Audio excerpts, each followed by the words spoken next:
ರೀ ವಿಶ್ವರೂಪ್, ಆ ಹೂವಿನ ಹಾರ ಕೊಡಿ. ವಿಶ್ವರೂಪ್, ನಿಮ್ಮನ್ನ ಕೇಳ್ತಿರೋದು, ಹಾರ ಕೊಡಿ. ಎಲ್ರಿಗೂ ದೀಪಾವಳಿ ಹಬ್ಬದ ಹಾರ್ದಿಕ ಶುಭಾಶಯಗಳು. ಆ ದೇವರು ನಿಮಗೆ ಆಯುಷ್ಯ ಆರೋಗ್ಯ ಕೊಟ್ಟು ಕಾಪಾಡಲಿ. ಏನ್ರಿ ನೀವು? ನಾನು ಲಕ್ಷ್ಮಿ ಮೇಡಮ್ ಅವಾಗಿಂದ ಕರಿತಾನೇ ಇದ್ದೀವಿ. ಏನ್ ಯೋಚನೆ ಮಾಡ್ತಾ ಇದ್ದೀರಾ? ಎಲ್ಲಿದೆ ತಲೆ ನಿಮ್ದು? ಕತ್ ಮೇಲಿದೆ. ಅಂದ್ರೆ ನಾನು ದೀಪ ನೋಡ್ಕೊಂಡು ಡೀಪಾಗಿ ಯೋಚನೆ ಮಾಡ್ತಿದ್ದೆ, ಅದಕ್ಕೆ ಗೊತ್ತಾಗ್ಲಿಲ್ಲ. ಅಷ್ಟು ಡೀಪಾಗಿ ಏನು ಯೋಚನೆ ಮಾಡ್ತಿದ್ರು ಸಾಹೇಬ್ರು? ಏನಿಲ್ಲ ಮೇಡಮ್, ನಾವೀಗ ಲಕ್ಷ್ಮಿ ಪೂಜೆ ಮಾಡ್ತಿದ್ದೀವಿ. ಲಕ್ಷ್ಮಿ ಮನೆಗೆ ಉಳಿದಿದ್ದಲ್ಲ, ಅಥವಾ ಮನೇನೆ ಲಕ್ಷ್ಮಿಗೆ ಉಳಿದಿದ ಮೇಲೆ ಪೂಜೆ ಮಾಡ್ತಿದ್ದೀವೋ ಅಂತ ಯೋಚನೆ ಮಾಡ್ತಿದ್ದೀವಿ.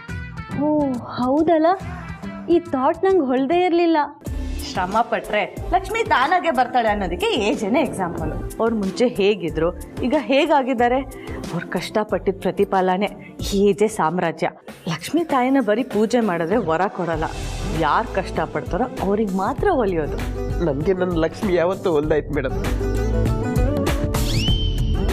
ಯಾರೀ ಅವಳು ಲಕ್ಷ್ಮಿ? ಅನುಮಾನ ಪಡಲ್ಲ ಅಂತೇಳಿ ಮತ್ತೆ ಮತ್ತೆ ಅನುಮಾನ ಪಡ್ತಿದ್ದಾಳೆ. ನೋಡು, ನನ್ನ ಪಾಲಿನ ಲಕ್ಷ್ಮಿ, ನನ್ನ ಮನೆಯ ಮಹಾಲಕ್ಷ್ಮಿ ನೀನಲ್ವ? ನನ್ನ ಕಣ್ಣಲ್ಲಿ ನೋಡೋದು ಇದೊಂದು ಬಾಕಿ ಇತ್ತು. ಈಗ ಇಬ್ರು ಬಂದು ಹೆಲ್ಪ್ ಮಾಡ್ತಿರೋ, ಇಲ್ಲ ಏಜೆ ಬಂದ್ಮೇಲೆ ಏನು ಕೆಲಸ ಆಗಿಲ್ಲ ಅಂತ ಬೈಸ್ಕೊತಿರೋ? ಇಲ್ಲ ಮೇಡಮ್, ನೋಡು, ಬಾಸ್ ಬರೋದಕ್ಕಿಂತ ಮುಂಚೆ ಎಲ್ಲ ಅರೇಂಜ್ಮೆಂಟ್ ಮಾಡಿ ಮುಗಿಸ್ಬೇಕು. ಓಕೆ.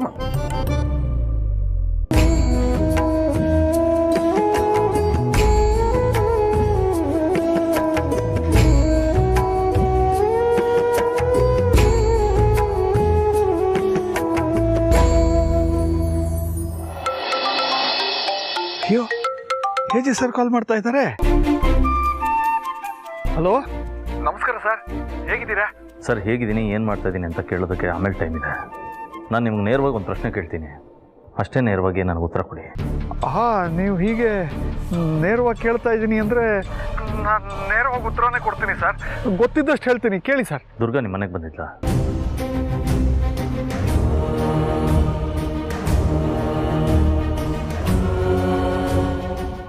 ಸರ್ ಕೇಳಿಸ್ತಾ ಇದೆಯಾ? ದುರ್ಗಾ ನಿಮ್ಮ ಮನೆಗೆ ಬಂದಿದ್ಲಾ? ಸರ್, ಅದು ನೀವು ನೇರವಾಗಿ ಉತ್ತರ ಕೊಡಿ ಅಂತ ಹೇಳಿದ್ದೀರಿ, ಅದಕ್ಕೆ ನೇರವಾಗಿ ಹೇಳಿಬಿಡ್ತಾ ಇದ್ದೀನಿ. ಹೌದು ಸರ್, ದುರ್ಗಾ ಅವರು ನಮ್ಮ ಮನೆಗೆ ಬಂದಿದ್ದರು. ಆದರೆ ನಮ್ಮ ಲೀಲಾ ದುರ್ಗಾ ಅವ್ರನ್ನ ಯಾಕೋ ಸರಿಯಾಗಿ ನಡೆಸ್ಕೊಳ್ಳಿಲ್ಲ ಸರ್. ದುರ್ಗಾ ನಿಮ್ಮ ಮನೆಗೆ ಬಂದಿದ್ಲ? ಏನು ಹೇಳಿದ್ರು? ಅವರಿಬ್ಬರು ಮಾತಾಡುವಾಗ ನಾನಲ್ಲಿ ಇರಲಿಲ್ಲ ಸರ್. ಲೀಲಾ ದುರ್ಗಾ ಅವರನ್ನ ಮನೆಯೊಳಗೆ ಸೇರಿಸ್ಕೊಡಕ್ಕೆ ರೆಡಿ ಇರಲಿಲ್ಲ. ನಾನು ಆಫೀಸಿಂದ ಬರೋವಾಗ ದುರ್ಗಾ ಅವರು ಹೊರಗಡೆನೇ ನಿಂತಿದ್ರು. ನಾನೇ ಅವ್ರನ್ನ ಬನ್ನಿಮ್ಮ ಒಳಗೆ ಅಂತ ಕರ್ಕೊಂಡು ಹೋದೆ. ಆದರೂ ಲೀಲಾ ಅವ್ರ ಹತ್ರ ಮಾತಾಡೋಕೆ ರೆಡಿನೇ ಇರಲಿಲ್ಲ. ಲೀಲಾ ಮನೆಗೆ ಬರೋವರೆಗೂ ನಾನು ವಾಪಸ್ ಹೋಗಲ್ಲ ಅಂತ ಹೊರಗಡೆನೇ ನಿಂತಿದ್ರು. ಪಾಪ ಮಧ್ಯರಾತ್ರಿ ಚಳಿ ಆಗ್ತಾ ಇದ್ರು, ಹೊರಗಡೆನೆ ನಿಂತಿದ್ರು ಸರ್. ಆಮೇಲೆ ಲೀಲಾ ಅವ್ರನ್ನ ಒಳಗೆ ಕರೆದು ಏನೋ ಮಾತಾಡಿದ್ಲು ಸರ್. ನಾನು ಅವಾಗ ಅಲ್ಲಿ ಇರಲಿಲ್ಲ. ರಾತ್ರಿ ಲೇಟ್ ಆಯ್ತಲ್ಲ ಅಂದ್ಬಿಟ್ಟು ನಾನೇ ಅವ್ರನ್ನ ನಿಮ್ಮ ಮನೆವರೆಗೂ ಬಿಟ್ಟು ಬಂದೆ ಸರ್. ನನಗೆ ಗೊತ್ತಿರುವಷ್ಟನ್ನೆಲ್ಲ ಹೇಳಿದ್ದೀನಿ ಸರ್. ಲೀಲಾ ಹೀಗೆ ರಿಯಾಕ್ಟ್ ಮಾಡ್ತಾಳೆ ಅಂತ ನಾನು ಅನ್ಕೊಂಡಿರಲಿಲ್ಲ. ಸರಿ ಸರ್, ಓಕೆ. ಸರ್ ಒಂದು ನಿಮಿಷ ಹೇಳಿ ಸರ್. ಇದ್ದಕ್ಕಿದ್ದ ಹಾಗೆ ದುರ್ಗಾ ಅವ್ರ ಬಗ್ಗೆ ಕೇಳ್ತಾ ಇದ್ದೀರಾ, ಯಾಕೆಂತ ಗೊತ್ತಾಗಿಲ್ಲ. ಏನಾದರೂ ಸಮಸ್ಯೆನಾ ಸರ್? ಸಮಸ್ಯೆ ಇದೆ, ಆದರೆ ವರಿ ಮಾಡ್ಕೊಬೇಡಿ, ನಾ ಅದನ್ನು ಸಾಲ್ವ್ ಮಾಡ್ತೀನಿ. ಸರಿ ಸರ್. ದುರ್ಗನ್ನ ಮನೆಯಿಂದ ಆಚೆ ನಿಲ್ಲಿಸಿದಾರ, ಬಟ್ ಯಾಕೆ? ಲೀಲಾ ಹೀಗೆ ಮಾಡ್ತಾಳ? ಲೀಲಾ ಬಾಸ್ ಯಾಕೆ ಲೀಲಾ ಮೇಡಮ್ನ ಕೋಪದಲ್ಲಿ ಕರೀತಿದ್ದಾರೆ? ಬನ್ನಿ ನೋಡೋಣ. ಲೀಲಾ,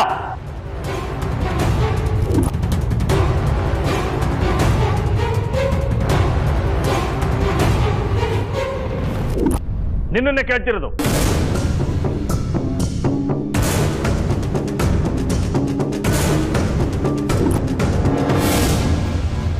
ನಿಜ ಹೇಳು. ದುರ್ಗಾ ನಿಮ್ಮ ಮನೆಗೆ ಬಂದ್ರು ಅವಳನ್ನು ಒಳಗೆ ಬಿಟ್ಕೊಳ್ದೆ ಅವಮಾನ ಮಾಡಿ ಇಡೀ ರಾತ್ರಿ ಆಚೆನೆಲ್ಲ ಹೋಗಿ ಮಾಡಿದ್ಯಾ? ಹೇಳು.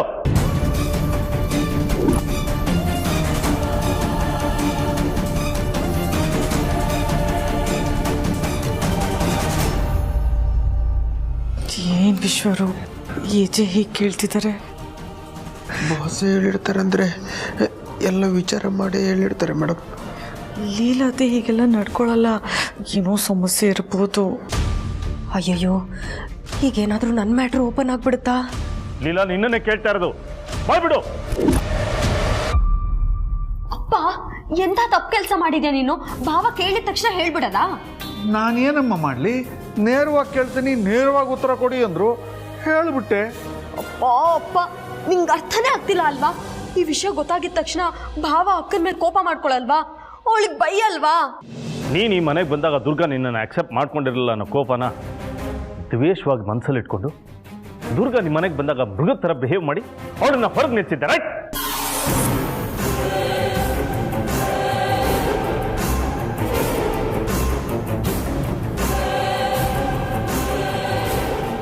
ಇಷ್ಟೆಲ್ಲ ಕೇಳಿದ್ರು ಸುಮ್ಮನೆ ನಿಂತಿದ್ಯಲ್ಲ, ನೀನು ಒಂದು ಹೆಣ್ಣ.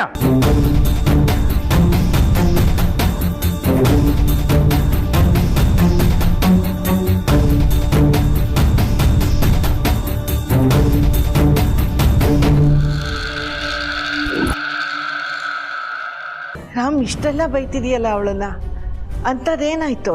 ಅಮ್ಮ ಪ್ಲೀಸ್, ಈ ವಿಷಯದಲ್ಲಿ ಯಾರು ತಲೆ ಹಾಕ್ಬೇಡಿ.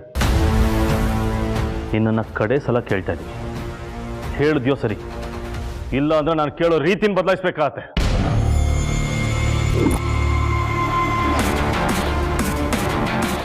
ಹೌದಮ್ಮ, ಈ ವಿಷಯ ಗೊತ್ತಾಗ್ತಿದ್ದ ಹಾಗೆ ಎಜೆ ಸರ್ ಲೀಲಾ ಮೇಲೆ ಕೋಪ ಮಾಡ್ಕೋತಾರೆ, ಬೈತಾರೆ, ಜೋರು ಮಾಡ್ತಾರೆ, ಎಲ್ಲ ಮಾಡ್ತಾರೆ. ಇದೆಲ್ಲ ನನಗೆ ಗೊತ್ತಿತ್ತಮ್ಮ. ಮತ್ತೆ ಗೊತ್ತಿದ್ರು ಯಾಕಪ್ಪ ನಿಜ ಹೇಳಕ್ ಹೋದೆ? ಯಾಕೆಂದ್ರೆ ಕೇಳಿದ್ರೆ ಹಿಂಗೆ ಹೇಳು ಅಂತ ಲೀಲಾನೇ ನನ್ನ ಹತ್ರ ಹೇಳಿದ್ಲಮ್ಮ. ಯಾಕೆ? ಹೌದು ಸರ್, ದುರ್ಗಾ ಅವರು ನಮ್ಮ ಮನೆಗೆ ಬಂದಿದ್ದು ನಿಜ, ನಾನು ಆ ಥರ ನಡ್ಕೊಂಡಿದ್ದು ನಿಜ. ಆದರೆ ನಾನು ಈ ವಿಷಯನ ಮರ್ತುಬಿಟ್ಟಿದ್ದೆ. ಈ ವಿಷಯ ಅಷ್ಟೊಂದು ಇಂಪಾರ್ಟೆಂಟ್ ಅಲ್ಲ ಅಂತ ನಾನು ನಿಮಗೆ ಹೇಳಲಿಲ್ಲ.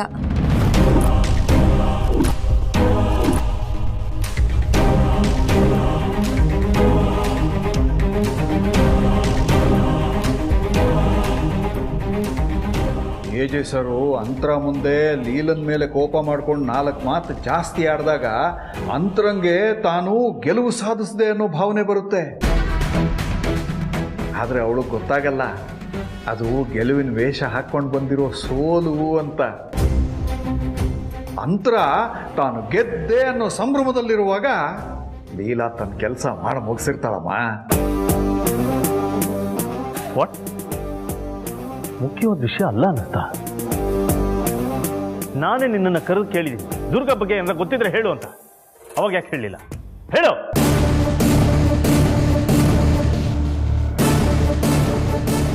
ಮತ್ತಿವಾಗ ಅಕ್ಕ ಏನ್ ಮಾಡ್ತಿರ್ತಾಳೆ? ಜೋರು ಜಗಳ ಆಗ್ತಾ ಇರುತ್ತಮ್ಮ. ಆದರೆ ಲೀಲಾ ಆಗ್ತಾ ಇರೋದು ಎಲ್ಲ ಕೇಳಿಸ್ಕೊಂಡು ಸುಮ್ಮನೆ ಇರ್ತಾಳೆ. ಆದರೆ ಅದನ್ನು ಅವಳು ಎದುರಾಳಿಗಳು ಅವಳು ಮೌನ ಅಂತ ಅನ್ಕೋಬಾರ್ದಮ್ಮ. ಬೇಟೆಯಾಡೋ ಹುಲಿ ಒಂದು ಹೆಜ್ಜೆ ಹಿಂದಿಟ್ಟು ಆಮೇಲೆ ಅವಕಾಶ ಸಿಕ್ಕಿದಾಗ ಒಂದು ಜಿಗಿತ ನೋಡು. ಆ ಥರ ಲೀಲಾ ಅವಕಾಶಕ್ಕೋಸ್ಕರ ಕಾಯ್ತಾ ಇರ್ತಾಳೆ. ಅವಕಾಶ ಸಿಕ್ಕ ತಕ್ಷಣ ಒಂದೇ ಜಿಗಿತಾಳೆ ನೋಡು.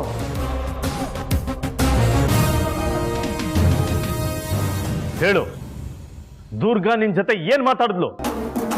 Right question. ಹೇಳ್ತೀನಿ ಸರ್. ದುರ್ಗಾ ನನ್ನ ಬಗ್ಗೆ ಇವಳ ಹತ್ರ ಏನಾದರೂ ಹೇಳಿರ್ಬೋದಾ?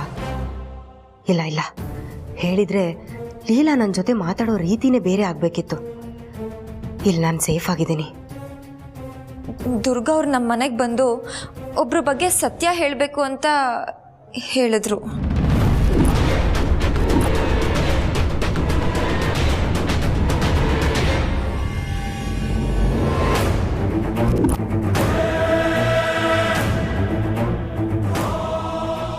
ಒಬ್ರ ಬಗ್ಗೆ ಸತ್ಯನಾ? ಯಾರದು? ಅದವರೇ ಹೇಳಬೇಕು. ಯಾರ ಬಗ್ಗೆ? ಅದು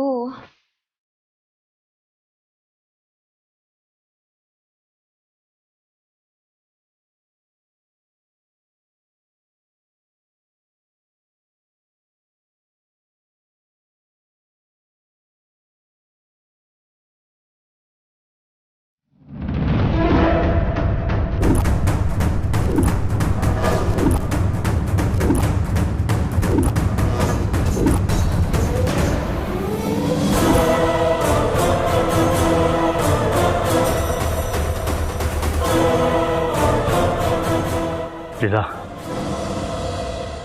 ಮೊದಲೇ ನನಗೆ ತಾಳ್ಮೆ ಕಡಿಮೆ. ನೀನು ಏನು ಹೇಳಬೇಕು ಅಂತಿದ್ಯಾ ಅದನ್ನು ನೇರವಾಗಿ ಸರಿಯಾಗಿ ಹೇಳು.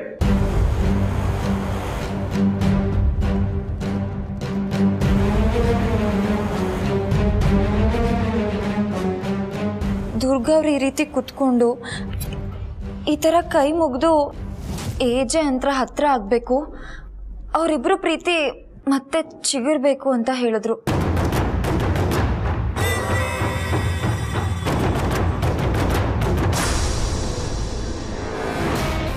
ಅವರಿಬ್ರು ಗಂಡ ಹೆಂಡತಿ ಅಂತ ಎಲ್ಲರಿಗೂ ಗೊತ್ತಿದ್ರು ಅವ್ರು ಆ ರೀತಿ ನಡ್ಕೋತಾ ಇಲ್ಲ ಲೀಲಾ. ಅವರಿಬ್ರು ಒಂದಾಗಬೇಕು ಅಂದರೆ ನೀನು ಮನೆಗೆ ವಾಪಸ್ ಬರಬೇಕು.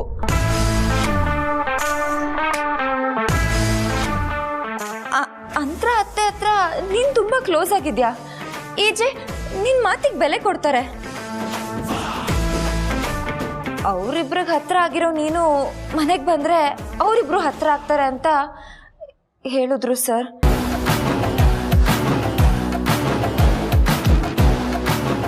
ಪ್ಲೀಸ್ ಲೀಲಾ, ಪ್ಲೀಸ್ ದಯವಿಟ್ಟು ನಿನ್ನ ಮನೆಗೆ ವಾಪಸ್ ಬಾ. ನೀನು ಮನೆಗೆ ವಾಪಸ್ ಬಂದರೆ ಎಲ್ಲರೂ ಖುಷಿಯಾಗಿರ್ತಾರೆ, ಎಲ್ಲರೂ ನೆಮ್ಮದಿಯಾಗಿರ್ತಾರೆ, ಎಲ್ಲರೂ ಒಂದಾಗ್ತಾರೆ ಅಂತ ಹೇಳಿದ್ರು.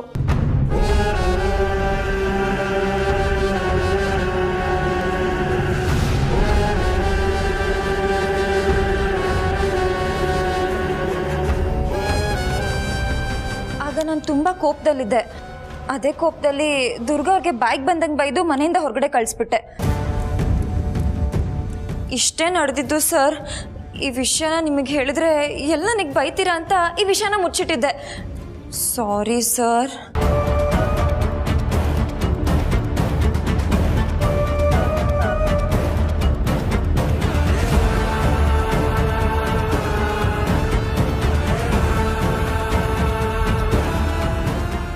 ಅಪ್ಪ, ಪದೇ ಪದೇ ಲೈಫ್ ಸಿಗ್ತಿದೆ ನನಗೆ. ಕ್ರಿಕೆಟಲ್ಲೂ ಯಾರಿಗೂ ಇಷ್ಟೊಂದು ಸಲ ಲೈಫ್ ಸಿಕ್ಕಿರಲ್ಲ. ಲಕ್ಕಿ ಕಣೆ ಪ್ರಾರ್ಥನಾ ನೀನು.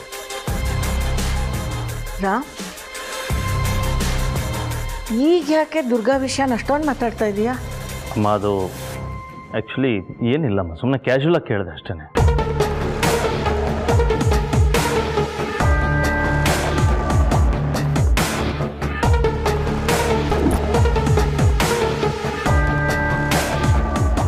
ಅಪ್ಪ, ಇದರಿಂದ ಏನು ಯೂಸ್ ಆಗುತ್ತೆ? ಅಂತರ ಏನು ಯೋಚನೆ ಮಾಡ್ತಾಳೆ ಗೊತ್ತಾ? ದುರ್ಗನಿಗೆ ನನ್ನನ್ನು ನೋಡಿದ್ರೆ ಆಗಲ್ಲ, ಆದರೂ ಅವಳು ಲೀಲಾ ಮನೆಗೆ ಹೋಗ್ಬಿಟ್ಟು ಏಜೆ ಮತ್ತೆ ಅಂತರನ ಒಂದು ಮಾಡೋಕ್ಕೆ ಸಹಾಯ ಮಾಡು ಅಂತ ಹೇಗೆ ಕೇಳಕ್ಕೆ ಸಾಧ್ಯ?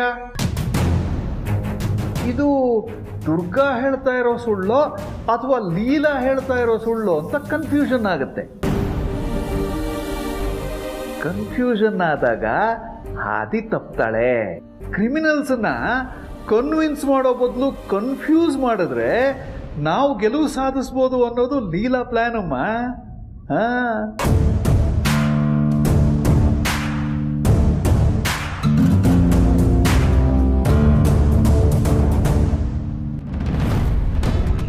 ನನ್ನ ಕೈಲಿ ಆಗ್ತಾ ಇಲ್ಲ.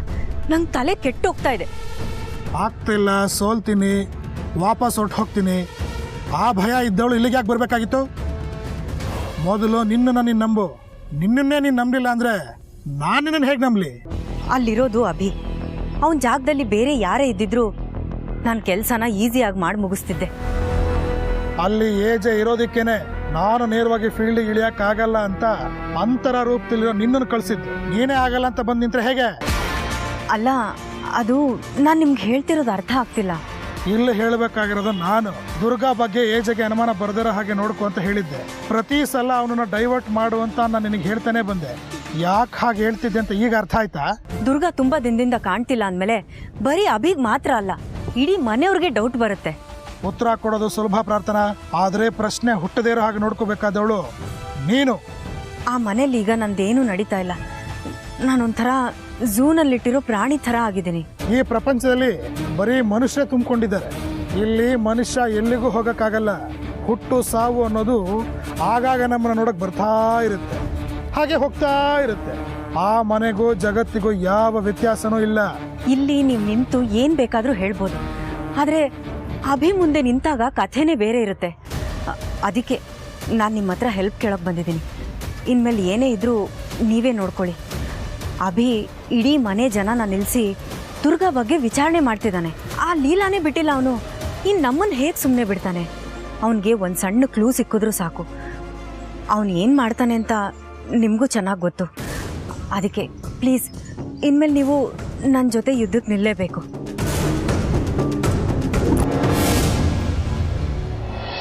ಕಮಾನ್ ಕಿಶೋರ್, ನಾನು ಯಾವಾಗ ಕರೆದ್ಲು ನೀನು ಕೆಲಸ ಇದೆ ಆಮೇಲೆ ಬರ್ತೀನಿ ಅಂತ ಹೇಳ್ತಿದ್ಯಲ್ಲ, ಅದಕ್ಕೋಸ್ಕರ ಹಾಗೆ ಹೇಳಿದೆ. ದಟ್ಸ್ ಓಕೆ, ನೀನು ಕೆಲಸ ಮುಗಿಸ್ಕೊಂಡು ಆರಾಮಾಗೆ ಬಾ. ಅಪ್ಪ ಪ್ರತಿ ಸಲ ಹಾಗಂತಿದ್ದೆ, ಅದಕ್ಕೆ ನಿಮಗೆ ಅಭ್ಯಾಸ ಆಗಿದೆ. ಬಟ್ ಈ ಸಲ ನಿಜವಾಗ್ಲೂ ಹೇಳ್ತಿದ್ದೀನಿ, ಐ ಆಮ್ ಕಮಿಂಗ್ ಹೋಮ್. ನಾ ಮನೆಗೆ ಬರ್ತಿದ್ದೀನಪ್ಪ. ಎಷ್ಟೋ ವರ್ಷ ಆದಮೇಲೆ ನಿಮ್ಮನ್ನೆಲ್ಲ ನೋಡಿ ನಿಮ್ಮ ಜೊತೆ ಹಬ್ಬ ಸೆಲೆಬ್ರೇಟ್ ಮಾಡ್ಕೊಂಡು ಖುಷಿಯಾಗಿರೋಕೆ ಅಂತ ನಾ ಮನೆಗೆ ಬರ್ತಿದ್ದೀನಿ. ಹಲೋ ಹಲೋ ಅಪ್ಪ, ಅಪ್ಪ ಕೇಳಿಸ್ತಿದ್ಯಾ? ಹಾಂ ಹಾಗೆ ಸರ್, ನೀನು ನಿಜವಾಗ್ಲೂ ಮನೆಗೆ ಬರ್ತಾ ಇದೆಯಾ? ಹೌದಪ್ಪ, ಐ ಆಮ್ ನಾಟ್ ಲೈಯಿಂಗ್. ನಿಜವಾಗ್ಲೂ ಬರ್ತಿದ್ದೀನಿ. ಹೇಳ್ದೆ ಬರೋಣ ಅಂತಿದ್ದೆ, ಬಟ್ ನಿಮಗೆ ಗೊತ್ತಲ್ಲ ನನ್ನ ಯಾವುದೇ ಹೈ ಫೀಲಿಂಗ್ಸ್ನ ಇಟ್ಕೊಳಕ್ ಬರಲ್ಲ ಅಂತ. ಕೋಪ ಇದ್ರೂ ಹೊರಗಾಗ್ತೀನಿ, ಖುಷಿ ಇದ್ರೂ ಹೊರಗಾಗ್ತೀನಿ. ಸೊ ಈ ಎಕ್ಸೈಟ್ಮೆಂಟ್ ಕೂಡ ನಿಮ್ಮ ಹತ್ರ ಹೇಳ್ಬಿಟ್ಟೆ. Good good Kishore, I am waiting for you. ದುರ್ಗನ ಪ್ರಾಣಕ್ಕಿಂತ ಹೆಚ್ಚಾಗಿ ಪ್ರೀತಿಸೋ ಕಿಶೋರ್ ಮನೆಗೆ ಬಂದಾಗ ಅವಳಿಲ್ಲ ಅಂದರೆ ಅವ್ನು ಹೇಗೆ ರಿಯಾಕ್ಟ್ ಮಾಡ್ತಾನೆ? ನಾನು ಏನು ಹೇಳಿ? ಅಪ್ಪ ನೆಟ್ವರ್ಕ್ ಇಶ್ಯೂ ಏನಾದರೂ ಇದೆಯಾ? ನೋ ನೋ ನೋ ಕಿಶೋರ್, ನೀನು ಸಡನ್ನಾಗಿ ಬರ್ತೀನಿ ಅಂತ ಹೇಳಿದ್ಯಲ್ಲ, ಖುಷಿಗೆ ಏನು ಹೇಳಬೇಕು ಅಂತ ಗೊತ್ತಾಗ್ತಾ ಇಲ್ಲ ಅಷ್ಟೇ. ಐ ನ್ಯೂ ಇಟ್ ಪಾ, ನಿನಗೆ ತುಂಬ ಖುಷಿಯಾಗಿರುತ್ತೆ ಅಂತ. ನಾನು ಬಂದು ನಿಮ್ಮನ್ನ ಹಗ್ ಮಾಡಬೇಕು. ನಿಮ್ಮ ಹಗ್ಗಲ್ಲಿ ಒಂದು ಮ್ಯಾಜಿಕ್ ಇದೆ. ಇಷ್ಟು ವರ್ಷ ದುಡ್ದಿರೋ ಸುಸ್ತೆಲ್ಲ ನಿಮ್ಮ ಮುಂದೆ ಒಂದು ಹಗ್ಗಲ್ಲಿ ಕರ್ಗೋಗುತ್ತೆ. ಯಾ ಕಿಶೋರ್? ಹಾ ಅಪ್ಪ, ಹೇಳೋದೆ ಮರ್ತೆ, ನಾನು ದುರ್ಗಾಗೆ ಕಾಲ್ ಟ್ರೈ ಮಾಡ್ತಿದ್ದೀನಿ, ಈಗ ಕನೆಕ್ಟೇ ಆಗ್ತಿಲ್ಲ. ಯಾಕೆ? ಕಿಶೋರ್, ನಿನಗೆ ದುರ್ಗಾ ಬಗ್ಗೆ ಗೊತ್ತೇ ಇದೆಯಲ್ಲ, ಅವಳು ಯಾವ್ದಾರ ಕೆಲಸ ಹಿಡಿದುಬಿಟ್ರೆ ಅದು ಮುಗಿಯೋ ತನಕ ಬೇರೆ ಯಾವುದಕ್ಕೂ ತಲೆನೇ ಕೆಡಿಸ್ಕೊಡಲ್ಲ. ಅದು ನಮ್ಮದು ಹೊಸದೊಂದು ಪ್ಲ್ಯಾಂಟಲ್ಲಿ ಪ್ರಾಬ್ಲಮ್ ಆಗಿತ್ತು, ಅದನ್ನು ಶಾರ್ಟ್ ಮಾಡ್ತೀನಿ ಅಂತ ಹೋಗಿದ್ದಾಳೆ. ಒಂದು ವಾರ ಆಗುತ್ತೆ ಮುಗಿಸ್ಕೊಂಬರ್ತೀನಿ ಅಂತ ಹೇಳಿದ್ದಾಳೆ. ಬಟ್ ಡೋಂಟ್ ವರಿ, ನನಗೆ ಅವಳು ಫೋನ್ ಮಾಡ್ತಾಳೆ, ಮಾಡಿದಾಗ ನಾನು ಹೇಳ್ತೀನಿ. ಹಾಂ ಓಕೆಪ್ಪ, ಟೇಕ್ ಕೇರ್, ಬಾಯ್ ಬಾಯ್. ಕಿಶೋರ್, ನೀನು ಬರೋದ್ರೊಳಗೆ ಹೇಗಾದರೂ ಮಾಡಿ ನಾನು ದುರ್ಗನ ಮನೆಗೆ ವಾಪಸ್ ಕರ್ಕೊಂಡು ಬಂದಿರ್ತೀನಿ. ಐ ಹೋಪ್ ಇದರಲ್ಲಿ ಯಾವ ವ್ಯತ್ಯಾಸನೂ ಆಗಲ್ಲ. ಲೀಲಾ, ಯಾರು ಕಾಣ್ತಾನೆ ಇಲ್ವಲ್ಲ, ಕರಿ ಎಲ್ರನ್ನು. ವೇಟ್ ಅಜ್ಜಿ ವೇಟ್. ಲಕ್ಷ್ಮಿ, ಪ್ರಮೋದ್ ಬರ್ರಿ. ಸರು, ಪ್ರೇಮ್ ಬಂದ್ವಿ. ವಿಶ್ವರೂಪ್, ರೂಪನ್ ಜೊತೆ ಬರ್ತಿದ್ದೀನಿ. ಎಲ್ಲ ಜೋಡಿನೂ ಒಟ್ಟಿಗೆ ಬರ್ತಾ ಇರೋದು ನೋಡ್ತಿದ್ರೆ ದುರ್ಗಾ ಕಿಶೋರನು ಒಟ್ಟಿಗೆ ಬರ್ತಾರೇನೋ ಅಂತ ನನಗೆ ಅನ್ನಿಸ್ತಾ ಇದೆ. ಹಾಗಾಗಿದ್ರೆ ಎಷ್ಟು ಚೆನ್ನಾಗಿರ್ತಿತ್ತಲ್ವ ಅಜ್ಜಿ? ಹೌದು ವಿಶ್ವರೂಪ್, ಪ್ರತಿ ಹಬ್ಬಕ್ಕೂ ದುರ್ಗಾ ಇರ್ತಿದ್ಲು, ಕಿಶೋರ್ ಇರ್ತಾ ಇರಲಿಲ್ಲ. ಈ ಸತಿ ಹಬ್ಬಕ್ಕೆ ಇಬ್ಬರೂ ಇಲ್ಲ, ಅದೇ ಬೇಜಾರು. ಅಲ್ವಾ ಅಜ್ಜಿ, ನಾನು ದುರ್ಗಾಕ್ಕನ ತುಂಬ ಮಿಸ್ ಮಾಡ್ಕೊಳ್ತಾ ಇದ್ದೀನಿ. ಎಲ್ಲರೂ ಬಂದರು. ಅಂತರ ಅಕ್ಕ ಮತ್ತೆ ನಮ್ಮ ಯಜಮಾನ್ರೆ ಬಂದಿಲ್ಲ. ನಾನು ಹೋಗಿ ಕರ್ಕೊಂಡು ಬರ್ತೀನಿ. ಹಲೋ, ಅವ್ರು ಬರ್ತಾರೆ, ತಾವು ಸುಮ್ಮನೆ ಇರಿ.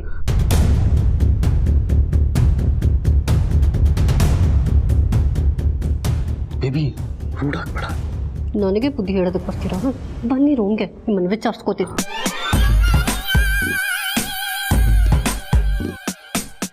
ಅತ್ತೆ, ನೀವು ತುಂಬಾ ಚೆನ್ನಾಗಿ ಕಾಣ್ತಿದ್ದೀರಾ. Thank you Lakshmi. ಲಕ್ಷ್ಮಿ, ನೀನು ತುಂಬಾ ಮುದ್ದಾಗಿ ಕಾಣ್ತಿದ್ಯಾ. Thank you. ರೂಪಾ, ನೀನು ಕೂಡ ಎಕ್ಸ್ಟ್ರಾರ್ಡಿನರಿ ಕಾಣಿಸ್ತಿದ್ದೀಯ. Thank you.